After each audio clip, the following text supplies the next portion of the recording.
MA1 e learning में आप लोगों का स्वागत है।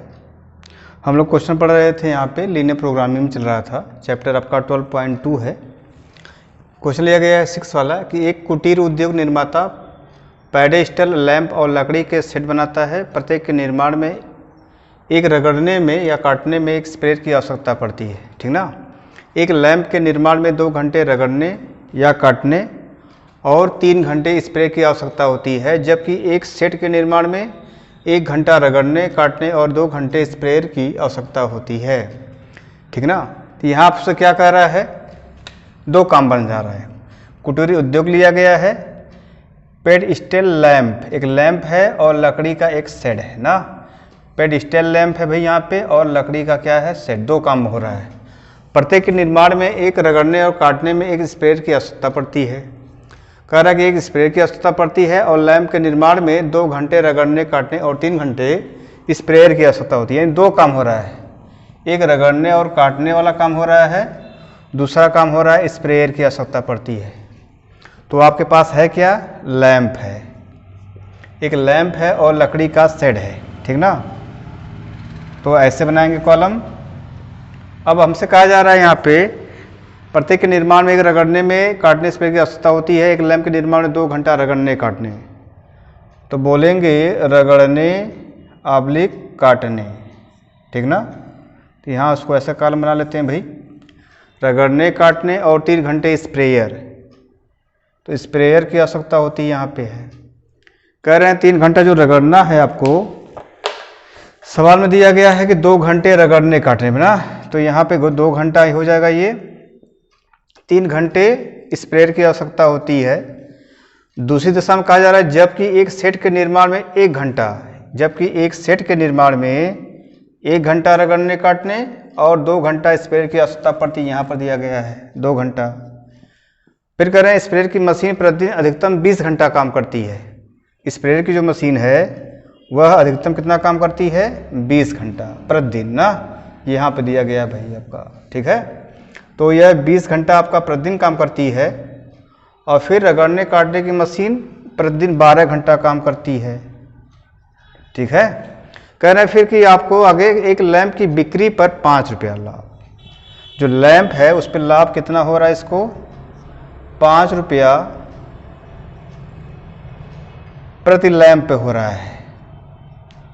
यानी एक लैंप पे 5 रुपया, और एक सेट की बिक्री पर 3 रुपये का लाभ होता है, 3 रुपया प्रति सेट, ठीक ना। अब हमसे कहा जा रहा है यहाँ पे कि यह मानते हुए बताइए सभी निर्मित लैंप और सेट बिक जाते हैं, तो निर्माण की प्रतिदिन कैसी योजना बनाई जाए उसको लाभ क्या हो जाए, अधिकतम हो जाए। लाभ कितना होना चाहिए, अधिकतम होना चाहिए। तो मान लेते हैं लैंप की संख्या क्या हो जाए, x, और सेट की संख्या क्या मान लेते हैं, y, ठीक ना। तो इस प्रकार से ये आपका हो जाएगा यहाँ पे उपलब्ध समय ना। तो ये जो है आपका टोटल समय है, या कुल समय कह सकते हैं, कुल समय, ऐसे कॉलम बन जाएगा भाई। अब क्या हो जाएगा, यहाँ पे हम लोग इक्वेशन बनाते हैं असम का 2x और प्लस कितना हो जाएगा 1y।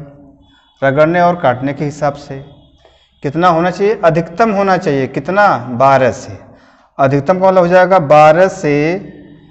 12 से कम हो, लेकिन 12 से इसको अधिक नहीं होना चाहिए। कहने का मतलब इसका यही है भाई।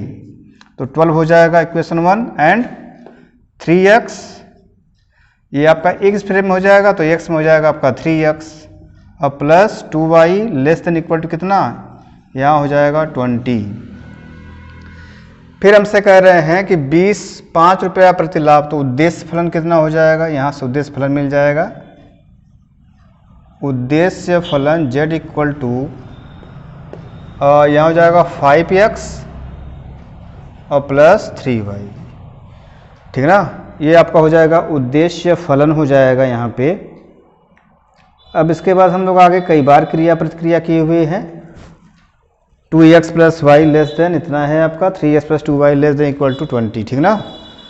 और z इक्वल टू कितना हो जाएगा, उद्देश्य फलन आपका 5x प्लस 3y। बाकी बार बार हमने क्रिया किया यहाँ पे है। जैसे समीकरण आपका 1 है, तो समीकरण 1 को हम पहले सम क्या बनाते हैं, समीकरण 1 से समीकरण 1 का सम का समीकरण है। समीकरण। इसका कितना हो जाएगा भाई? 1 मिनट। अब इसको बराबर लिखते हैं ना, 2x + y = 12। अब इसके बाद यहाँ पे x और y का मान निकाल लेते हैं, ठीक ना।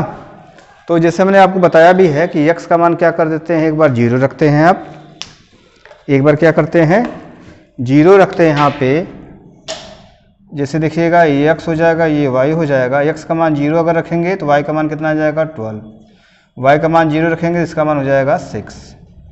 = 0 और 12, b का मान हो जाएगा 60, ठीक है ना। अब आगे देखिएगा यहाँ से, चलिए यहाँ कर लेते इतना। अब हम बोलेंगे इक्वेशन नंबर 2 से, कहेंगे समीकरण 2 का समीकरण इधर से रहेगा मात्रा, समीकरण। इसका क्या हो जाएगा भाई? 3x + 2y = कितना? 20। यहाँ भी वैसे काम करना आपको है, x और y का मान निकालना है। x का मान यदि आप 0 रखेंगे तो y का मान कितना हो जाएगा? 10। y का मान 0 रखेंगे, कटेगा नहीं, तो y का मान ऐसा रख दिया जाए ताकि ये कट जाए। नहीं भी कटता तब भी कोई बात नहीं है। y का मान अगर 0 रखेंगे आप तो x का मान कितना हो जाएगा? 20/3।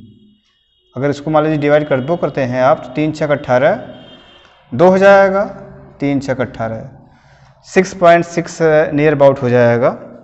तो यहाँ से हो जाएगा C 0, 10 और D का मान हो जाएगा 20,3।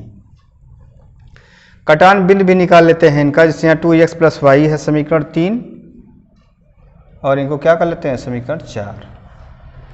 तो 2x है नहीं, यहाँ पे है, तो समीकरण 3 में 2 का हम लोग गुणा कर देते हैं। इसके पश्चात इसको क्या करते हैं? घटा देते हैं। तो हो जाएगा 2 × 2 = 4x + 2y, 12 × 2 = 24, 3x + 2y = 20, minus minus minus, ये इनसे कैंसिल हो जाएगा भाई। ये x, ये हो जाएगा कितना? 4। अब बोल देंगे इक्वेशन नंबर 3 से, ठीक ना। तो हो जाएगा 2 × 4 + y = 12। तो y = 12 - 4 दूनी 8 ना, कितना हो जाएगा? बराबर 4। तो कटान बिंदु का निर्देशांक कितना हो गया? 4 4 ना। इसको मान लेते हैं E = आपका कितना हो जाएगा? 4 4। अब इसके बाद हमने आपको बताया हुआ है, अब काफ़ी इजी हो जाता है यहाँ से। 12 आपका मैक्सिमम नंबर है और x एक्सिस पे हमारा कितना है? लगभग 6 नंबर है ना। तो 12 है तो 1 2 3 4 5 6 7 8 9 10 11 12, 12 से हम बांट दीजिएगा इसको। 3 4 5 6 7 8 9 10 11 12। अब देखना यहाँ पे ये आपका O कहलाता है भाई, 0 0 मूल बिंदु है। 0 12 कहाँ पड़ जाएगा हमारा? तो 0 12 आपका y एक्सिस पड़ेगा, ये लास्ट वाला पॉइंट है A 0 12। फिर देखिएगा B 6 0 है तो 1 2 3 4 5 6, यहाँ पे आ जाएंगे B, और इसको क्या करते हैं आप? ऐसे मिला देते हैं। फिर देखिएगा आपका कितना है? यहाँ पे है 0 10, तो 0 10 कहाँ पड़ जाएगा? 11 था 12, यहाँ पड़ जाएगा। इसका नाम कितना है? C 0, 10। फिर D है आपका 20/3 था, ये 20/3, 0 था, ठीक ना। तो यहाँ 20/3 का मतलब 3 × 6 = 18, 6.6, ये 6 आपका ये है, लगभग आधे से ज़्यादा यहाँ पहुँचेगा ना। इसका जो नाम है क्या दे देते हैं इसको? D। तो हो जाएगा 20/3, 0, यही वाला हिस्सा है भाई, ये वाला। तो इनको हम यहाँ मिला देते हैं ऐसे, जहाँ काट रहा है ये, इसका मान क्या हमने बताया था? 4 4। अब बात आ जाती है कि ये इसको संतुष्ट करता है कि नहीं। एक यहाँ पे हम लोग छोड़ दिए हैं, यहाँ पे कहते हैं क्या? x y > 0 भी रहता है आपका, ठीक ना। इसी x y का मान जो है समीकरण 1 में रखकर हम चेक करते हैं। समीकरण 1 में x = 0 और y = 0 क्या करने पे? रखने पर। तो हो जाएगा आपका 2 × 0 + 0, तो इसका मान कितना आ जाएगा भाई? ये आपका लेस देन होना चाहिए 12 से। तो इसको हल करेंगे, 0 आपका 12 से छोटा ही है अतः इसको क्या कर रहा है, संतुष्ट कर रहा है। जब ए और बी वाला संतुष्ट कर रहा है तो किधर खींचेंगे आप, अंदर की तरफ खींचेंगे ऐसे, ठीक ना। ये हो जाएगी, हमने 36 लाइन खींच दिया है ए बी से। ये रहा आपका ए बी, ये वाला तो आपका क्या था, डी वाला हिस्सा था, डी वाला यहाँ से था, ठीक। और फिर देखिएगा इसमें जो दूसरी लाइन आपकी है उसको भी चेक कर लेते हैं। समीकरण 2 से, समीकरण 2 से क्या हो जाएगा भाई, 3 × 0 + 2 × 0 < 20। तो ये 3 ये भी 0 हो जाएगा, ये भी इसको संतुष्ट करेगा ना, क्योंकि जानते हैं कि 0 क्या है, 20 से छोटा है, तो ये भी संतुष्ट कर रहा है। कौन सी लाइन है, सी डी है, सी डी है यहाँ पे आपका। तो इसको हम क्या कर लेते हैं, ऊर्ध्वाधर खींच देते हैं ऐसे। ये सी डी है भाई, सी से डी की तरफ आपने खींचा, पूरा खींचेंगे, जो बीच में इसमें कॉमन रहेगा वही इसका जवाब होता है, ये हो जाएगा। अब इसके आप बाद आएंगे तो ये आपकी लाइन क्या हो जाएगी, सिंगल। तो दोनों में कॉमन कौन सा दिख रहा है, तो यहाँ से आप बना सकते हैं कोणीय बिंदु और जेड के संगत मान। जेड के संगत मान कहाँ से निकालते हैं, जो आपका उद्देश्य फलन होता है 5x + 3y। नंबर 1 हो जाएगा कोणीय बिंदु कौन सा, पहले लेते हैं 0 तथा 10, कॉमन है ना, ये c का मान है 0, 10। तो इसमें रखेंगे आप, हो जाएगा 5 × 0 3 × 10 30 हो जाएगा भाई। इसके बाद आप e पे आएंगे, नंबर 2 पे ले लेते हैं e 4 हो जाएगा 5 × 4 + 3 × 4, 5 चौके 20, 4 तिहाई 12, 20 10 32, ठीक ना। फिर इसके बाद कौन सा पॉइंट हमारा बचा कॉमन वाले में, ये वाला बी वाला है, नंबर 3 B60। तो हो जाएगा 5 × 6 + 3 × 0, 5 6 30।